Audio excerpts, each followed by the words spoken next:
des acteurs psychopathes, mythomanes, qui a toujours fait le jeu de 8%. Monsieur Tony Moudilou, dont le général Moukoko a soulevé son nom au tribunal de la mort de 8%. Nous allons écouter qu'est-ce que, ici on nous dit par rapport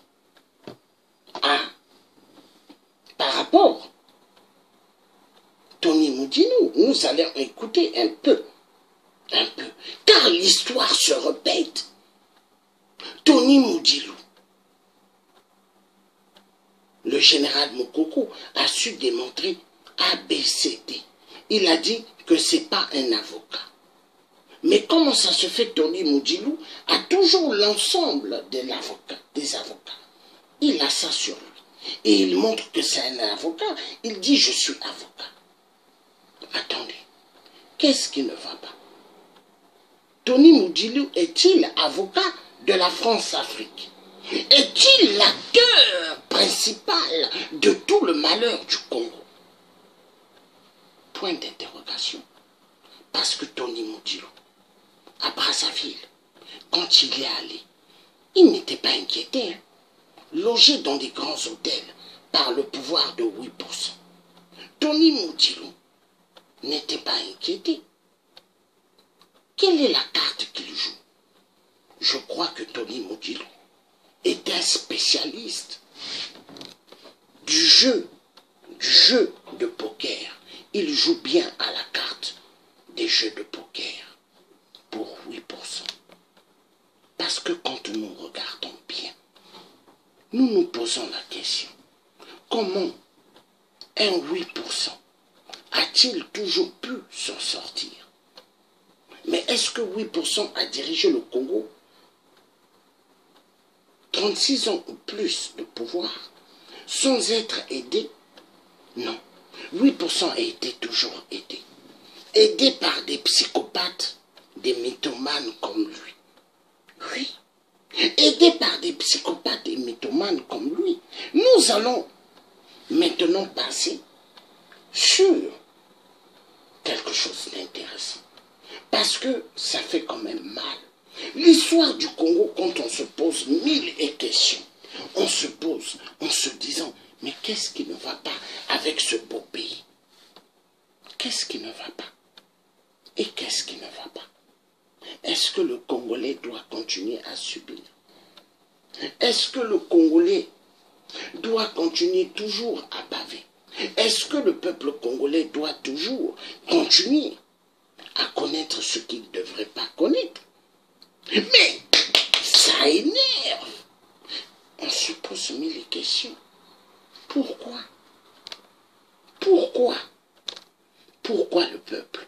Pourquoi les Congolais? Qu'est-ce qu'ils ont fait? Est-ce que le peuple congolais mérite-t-il à subir le jeu machiavélique de la dictature de 8%? Est-ce que les Congolais méritent vraiment de subir le jeu de la tyrannie barbare du psychopathe mythomane 8%? Ça fait mal. Ça fait mal. Ça fait mal car je me pose 1000 questions. Comment un psychopathe, un mythomane, il s'en sort toujours. Il s'en sort toujours. Comment? 8%, le maître du casino. Champion. Champion, car il est un grand acteur. Un grand acteur du jeu de poker. 8%, il gagne toujours. Il gagne toujours parce qu'il sait miser la carte. Il sait que la France le soutiendra malgré tous ses crimes. Il sait également tous les détournements de fonds qu'il est en train de faire au Congo, tous les massacres, tout ce qu'il est en train de dépouiller au Congo. Il ne sera jamais rattrapé parce qu'il a tout donné à la France. Prenez le pétrole, volez le pétrole comme vous voulez, volez toutes les richesses comme vous voulez.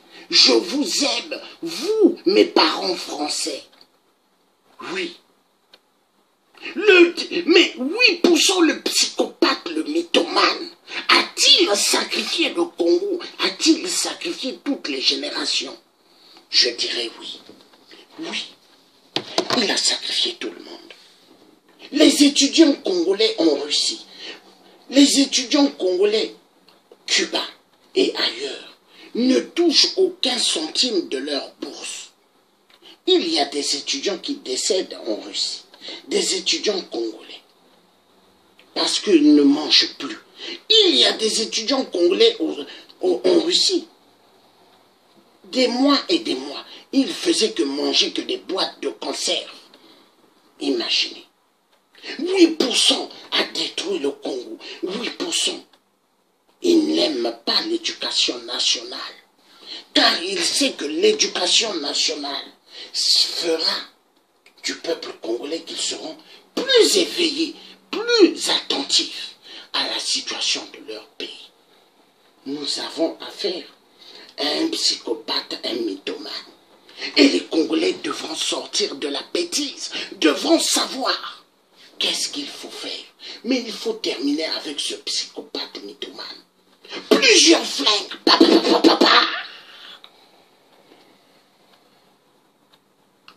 Un homme qui fait un coup d'État. Un homme qui a fait plusieurs coups d'État. Est-ce qu'il faut s'asseoir et dialoguer avec